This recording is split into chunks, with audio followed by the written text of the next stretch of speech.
प्रिय छात्रों, जैसा कि हम सब हिंदी विषय के संस्कृत खंड से अन्योक्ति विलास नामक शीर्षक का अध्ययन कर रहे थे, उसी कड़ी में आगे बढ़ते हुए आज अगले शीर्षक का अध्ययन करेंगे।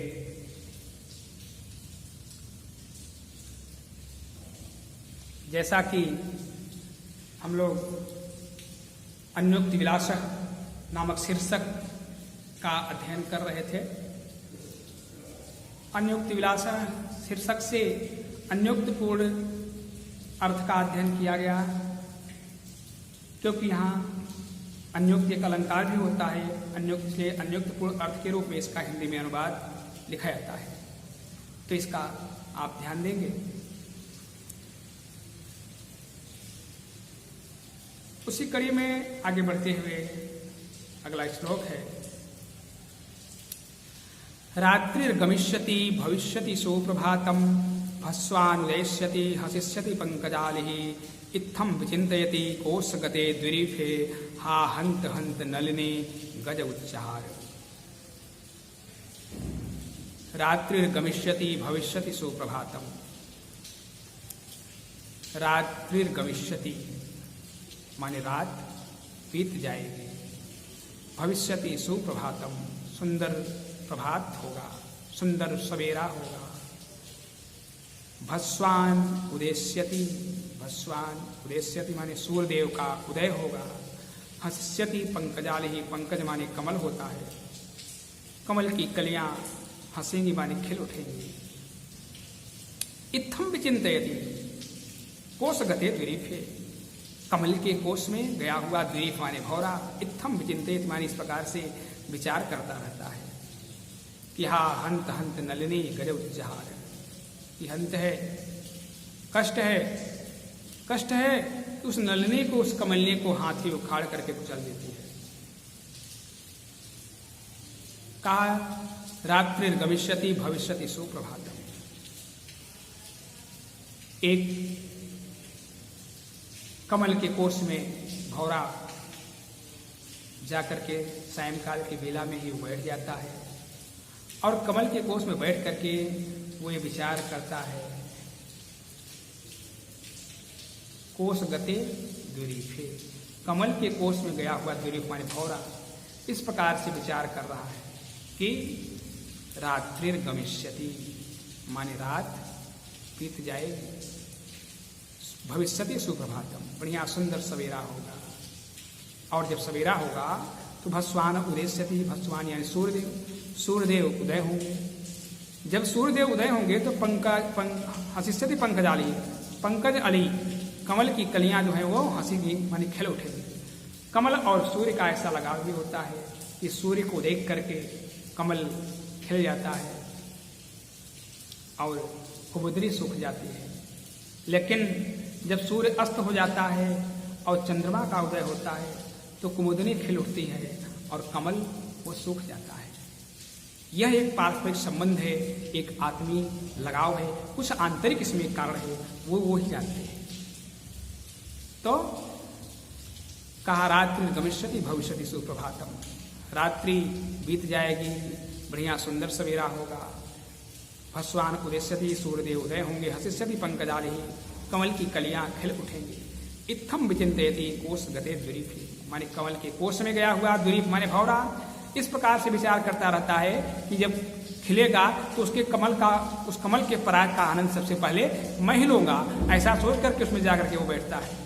तो इस प्रकार से वो अपने आप में खुश है और वहां बैठा हुआ विचार कर रहा है कि अचानक क्या होता है, रात बीतने ही नहीं पाती और हा हंत हंत नलिनी गज उच्चार, अचानक हाथी आ जाती है और उस कमलनी को उखाड़ करके पूरा कुचल देती है।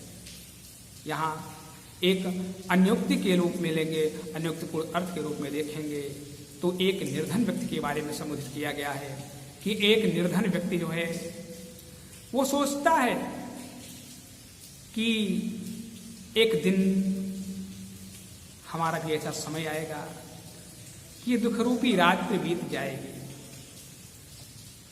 और बढ़िया सुख का सुंदर सवेरा होगा। सुख का समय आते ही सारी सुविधाएं, हमारी हर इच्छाओं की पूर्ति हो जाएगी, जीवन हमारा सुखमय होगा। ऐसा सोच करके वह अपने बुरे समय को, अपने बुरे दिनों को काटता रहता है, व्यतीत करता रहता है, परिश्रम लगातार करता रहता है, लेकिन वो सोचता ही रहता है कि अचानक उसकी मृत्यु हो जाती है।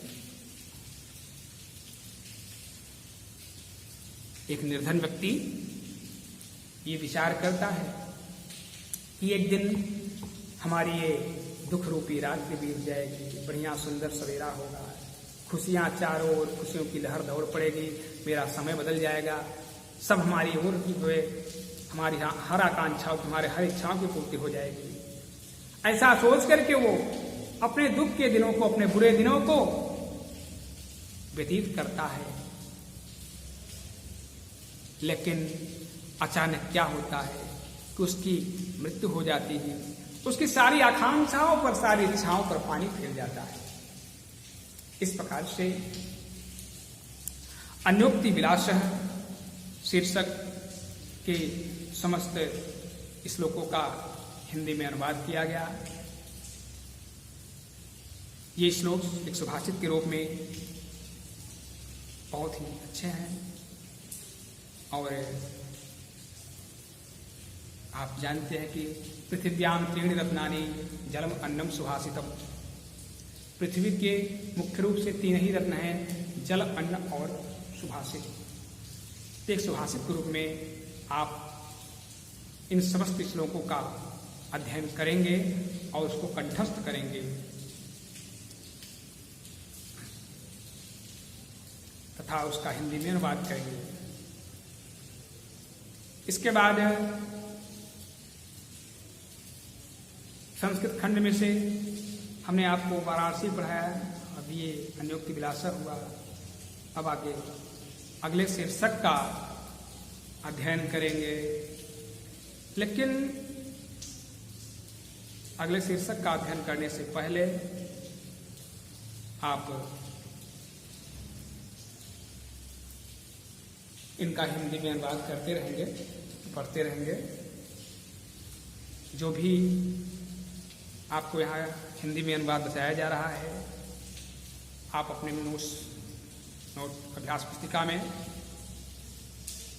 इसको लिखने, सुन करके और देख करके फिर लिखने का, अपने आप से लिखने का प्रयास करेंगे, जैसे भी आपसे बने। सुन करके, पुस्तक देख करके आप उसका अनुवाद स्वतः करेंगे, इस पर ध्यान देंगे। आपके इस संस्कृत खंड से आपके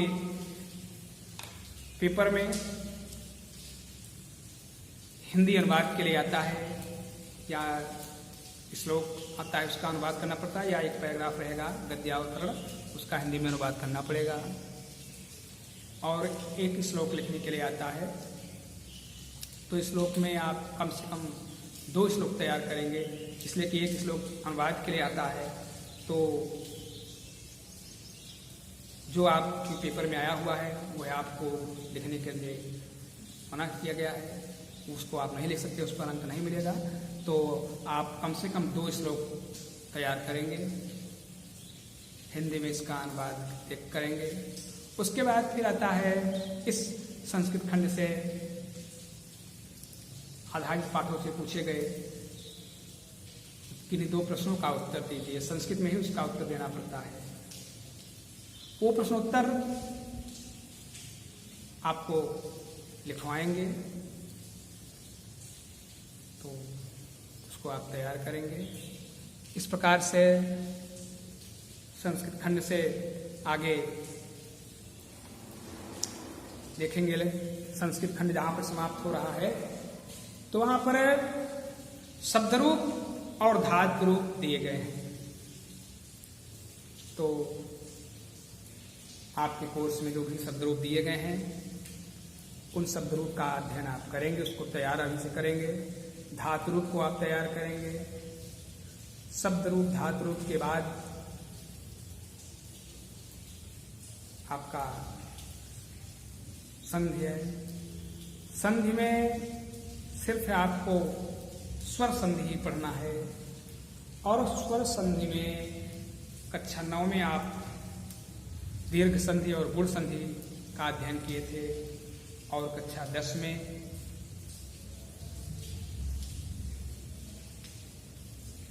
वृद्धि संधि और यण संधि का अध्ययन आप करेंगे जो आपके कोर्स में है।